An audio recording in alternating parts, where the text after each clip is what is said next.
What's up, day ones, disciple gang? Whether it's your first day here or you been with me since day one of starting this channel, you're not part of the family. Go ahead, hit the subscribe button below, hit the notifications, like, leave a thumbs up, leave a comment.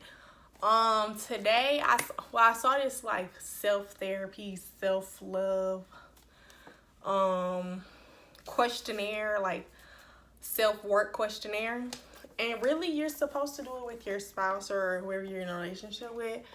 But I'm in a relationship with myself, so I decided to use these self-therapy, self-work questions for myself. And today, I'm about to answer the first 10. I don't know, it was like 4 pages of them, but I'm just going to do the first 10. And so, all right, I'm about to answer these questions. The first question is, what does your heart really want?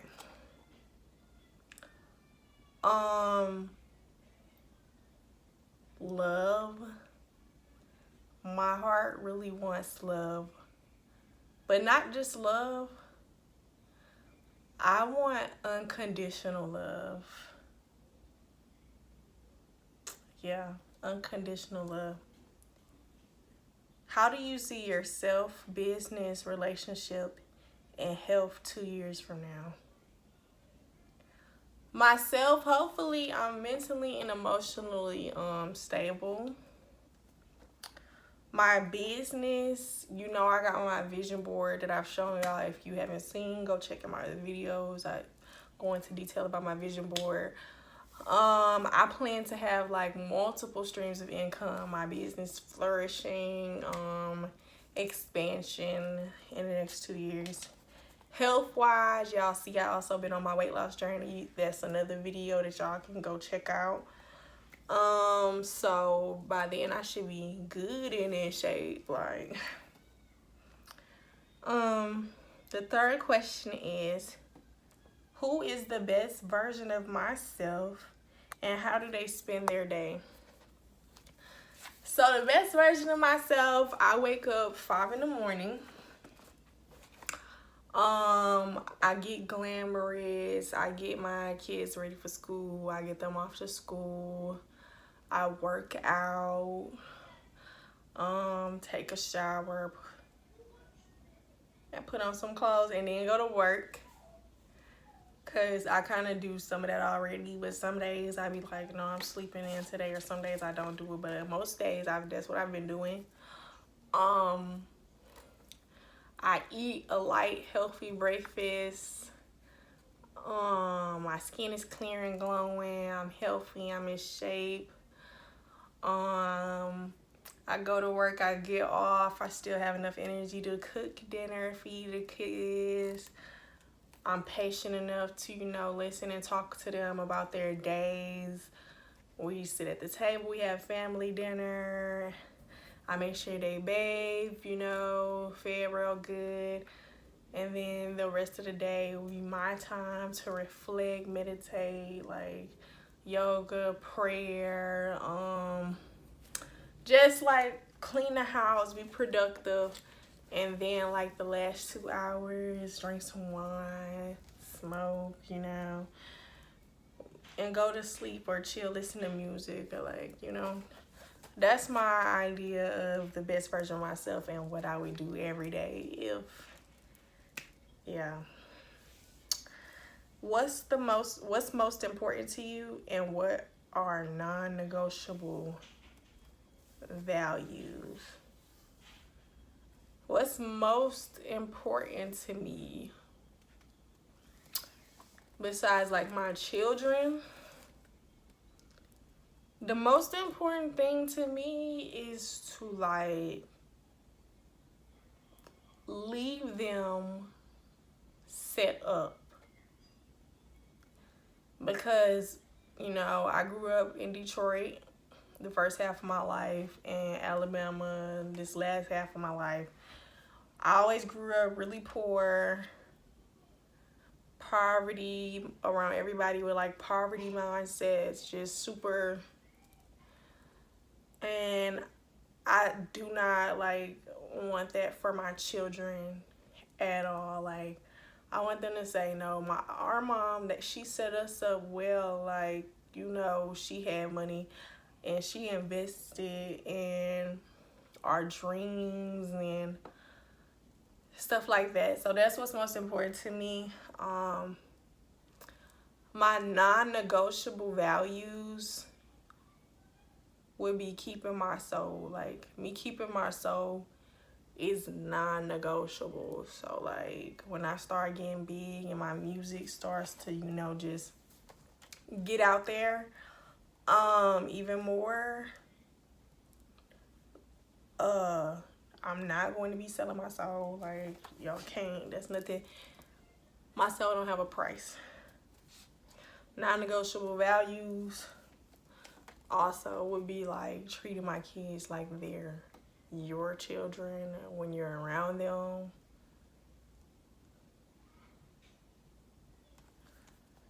Anyways, what's something this week I guess y'all could do to help me reach my goals? Something that y'all could do to help me reach my goals is to go spam all my YouTube videos with comments, thumbs up, and just do that. Like, that'll be a huge help to me. Share my videos, like my favorite videos, share it to your Facebook, share it to your IG story. But mostly, like, running up them comments and them likes on all the videos, that would mean the most to me.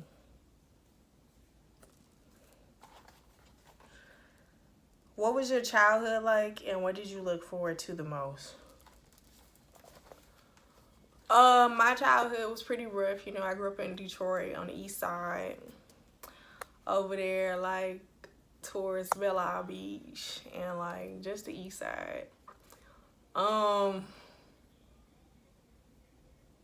was bullied a lot as a child because I was poor, less fortunate. My mom, I don't too much want to speak on her, but, like, you know, she did her best. I kind of taught myself a lot of things and learned a lot of stuff on my own, and I experienced life young. Like, I experienced my childhood, like, pretty much. Anyway, it was rough. I was, like, all over Detroit, you know. I was just doing me. Man, whatever. I was at home alone by myself a lot. So the question, what did you look most forward to the most as a kid, was being home by myself, listening to music. Like, my mom worked 2-3 jobs and still couldn't make ends meet. So I didn't have a babysitter or whatever, so I stayed at home by myself all day, every day. And I just liked music, like listening to music, and being by myself in my room was like the best thing to look forward to. Or sometimes on the weekends, my mom would take me to Belle Isle. That'll be like something I like looked forward to. Or being with my nana. My nana was my neighbor. She was like a grandmother to me. She would take me fishing and stuff, and I loved being with my nana. Like, I love my nana. She's dead now, so yeah.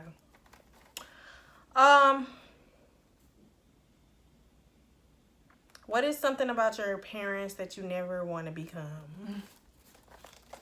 Negative. My mom is so negative. Like, she rarely ever has anything good to say. She's always got something negative to say about everything. She always has to get her 2 cents. I'm an optimist. I do not ever want to be that type of person who just comes around and changes the whole vibe, because you know they about to be on some, like, hating stuff. Yeah, she be hating. She, like, got a hater mentality. Also, she real, like, cheap. stingy, selfish. I never want to be like that with my children. Like, how you...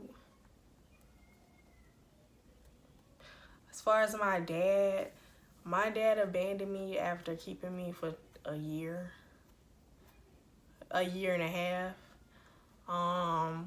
So I never want to be like him either. Also, you can't tell him anything. You can't tell my dad anything, and his ego is bigger than him.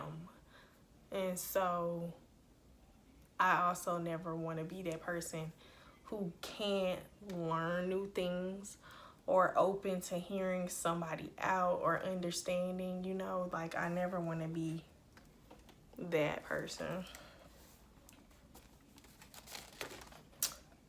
What shaped your worldview and how did you get to being this way?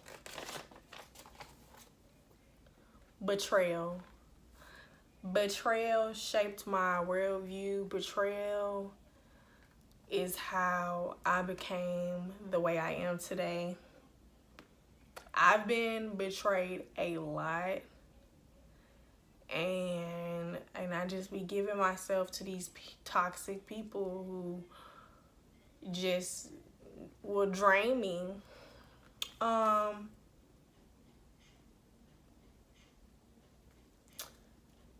been betrayed so much by people that I like really thought highly of that it's become normal to me. It's my norm. Like now when I meet people, it's almost an expectation for them to betray me.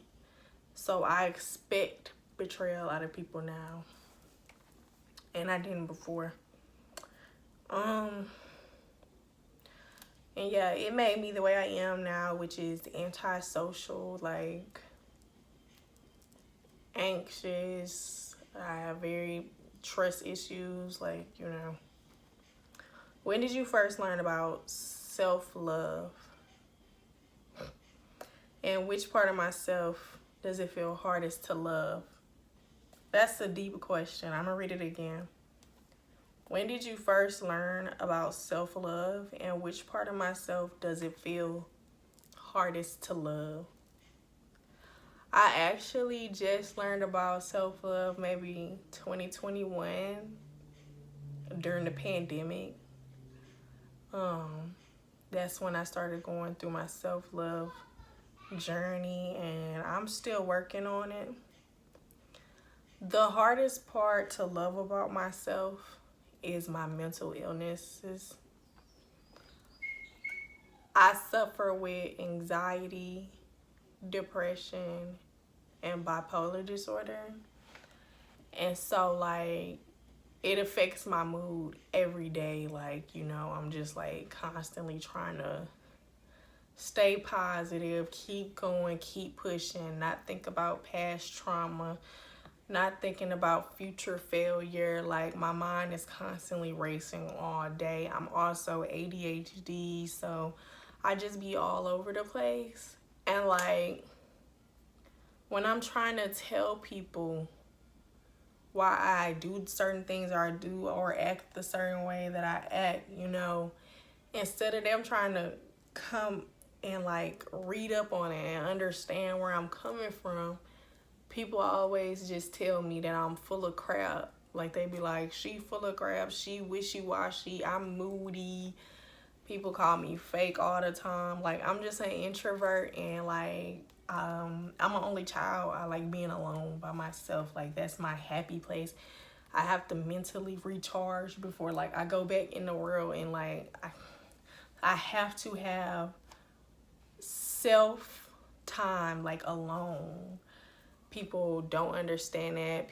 I hate that people feel so like obligated to your time and energy. Like I don't think that's fair. Also, it's just like it's really hard. Like it's easy for me to figure out really hard stuff, but it's hard for me to figure out stuff that's so simple. Like I overlook everything simple, and I can figure out real hard stuff, but when it comes to something simple, I be doing it the hard way.